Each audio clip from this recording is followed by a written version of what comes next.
प्रत्येक प्राणी मात्र का एक ही उद्देश्य होता है कि वो सदा सुखी रहे, कभी भी दुख उसे प्राप्त न हो।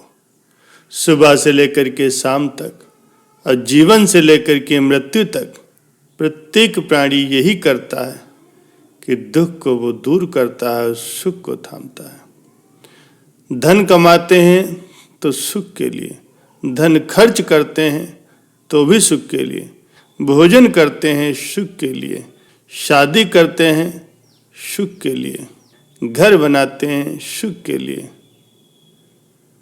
प्राणी मात्र जो भी चेष्टा करता है वह सुख के लिए ही करता है। लेकिन फिर भी देखा जाए तो प्रत्येक आदमी दुखी का दुखी ही है, क्योंकि जहां सुख है वहां उसने खोज की ही नहीं। यदि आप किसी से कहें कि भगवान करे आप 2 दिन के लिए सुखी हो जाओ, फिर मुसीबत आ जाए, तो व्यक्ति कहेगा अरे भैया ऐसा न कहो।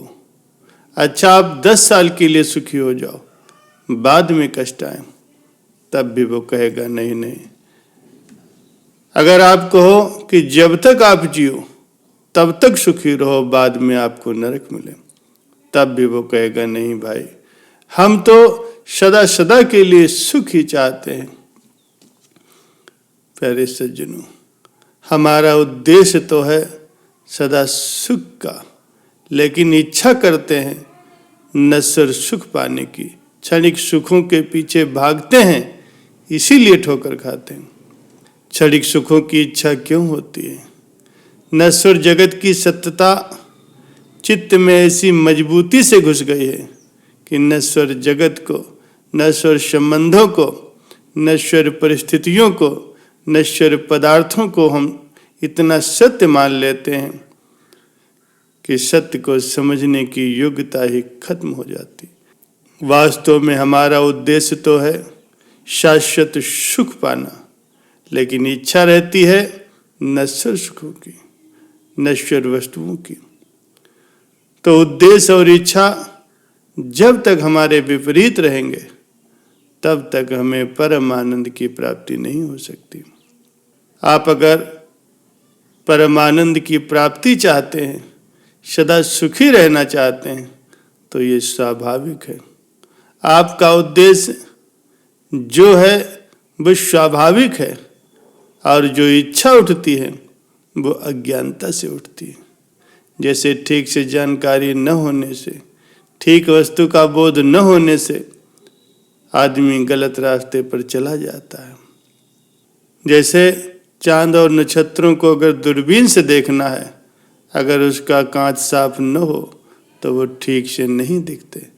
ऐसा ही जब आत्मबोध हो जाता है तो ज्ञान की नज़र खुल जाती है।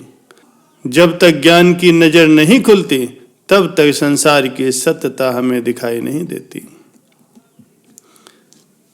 संसार की सत्यता ठीक से देखने के लिए अंतःकरण साफ होना चाहिए, और स्वच्छ अंतःकरण के लिए उच्च विवेक होना चाहिए।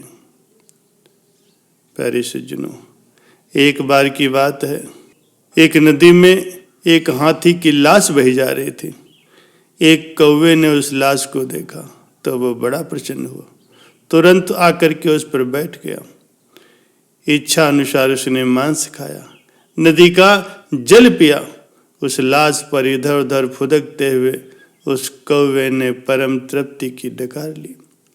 वो सोचने लगा कि आहा, ये तो अत्यंत ही सुंदर यान है, यहाँ भोजन और जल की कोई कमी नहीं है, फिर इसे छोड़ करके अन्य जगह क्यों भटकता फिरूं।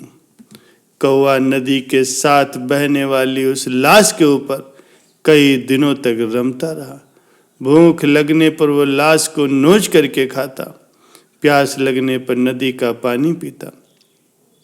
अगाध जलराशि, उसका तेज प्रवाह, किनारे पर दूर दूर तक फैले प्रकृति के मनोहारी दृश्य, इन्हें देख देख कर वो कौवा विभोर होता रहा। नदी एक दिन आखिर में महासागर में जा मिली। वो तो मिलना ही था, उसे उसका गंतव्य स्थान प्राप्त हुआ। सागर से मिलना ही उसका परम लक्ष्य था, लेकिन उस दिन वो लक्ष्यहीन कौवे की बड़ी दुर्गति हो गई।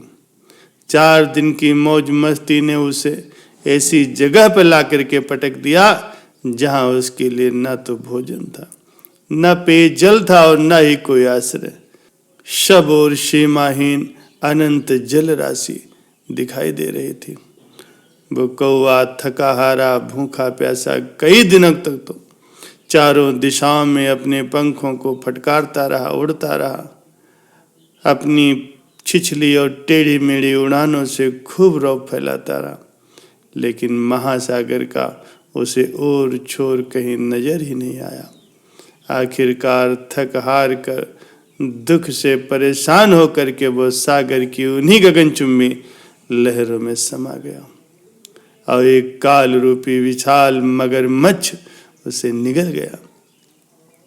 प्यारे सज्जनों, शारीरिक सुख में लिप्त मनुष्यों की भी गति उसी कौवे की तरह होती है, जो आहार और आश्रय को ही परम गति मान लेते हैं और अंत में उस अनंत संसार रूपी सागर में ही समा जाते हैं।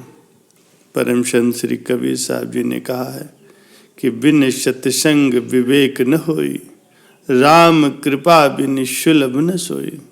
प्यारे सज्जनों, परम आनंद चाहिए, सच्चा सुख चाहिए, तो वो सिर्फ सत्संग से ही प्राप्त हो सकता है, प्रभु की भक्ति से ही मिलता है।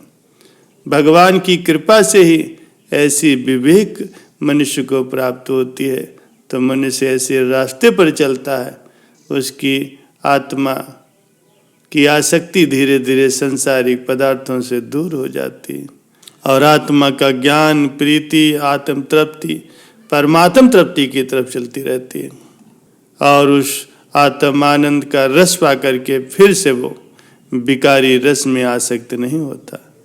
प्यारे सज्जनों, यही जीवन मुक्ति है, जीते जी मुक्ति। दुखों से, सांसारिक आकर्षणों से, सांसारिक बंधनों से सदा सदा के लिए मुक्ति। सुख शांति का भंडार है, आत्मा परम आनंद है, क्यों भूलता है आपको, तुझ में न कोई द्वंद है। भगवान हमारे परम सुहृदय हैं। उन परम सुहृदय के वचनों को सुन करके अगर जीव अपने भीतर उस आत्म स्वरूप को जगा ले, तो सुख और दुख की चोटों से दूर परम आनंद की अनुभूति करके वो जीते जी मुक्त हो सकता है। जीव जब तक उस परम सुख को प्राप्त नहीं कर लेता, तब तक ही वो उस नश्वर सुखों की चाह में भटकता रहता है। प्यारे सज्जनों, अच्छे सुख इंद्रियों और मन से परे होता है। ये सुख बाहरी संसार से मन को नहीं, बल्कि आत्मा से मन की ओर बहता है। इस सुख में उतार चढ़ाव नहीं होता। विपरीत परिस्थितियों में भी ये सुख निरंतर बना रहता है और हमेशा रहने वाले इस सुख को ही परम आनंद कहते हैं। और ये तभी प्रकट होता है जब व्यक्ति आसक्ति और अहंकार से ऊपर उठ करके निरंतर ही अपने आत्म स्वरूप में टिका रहता है।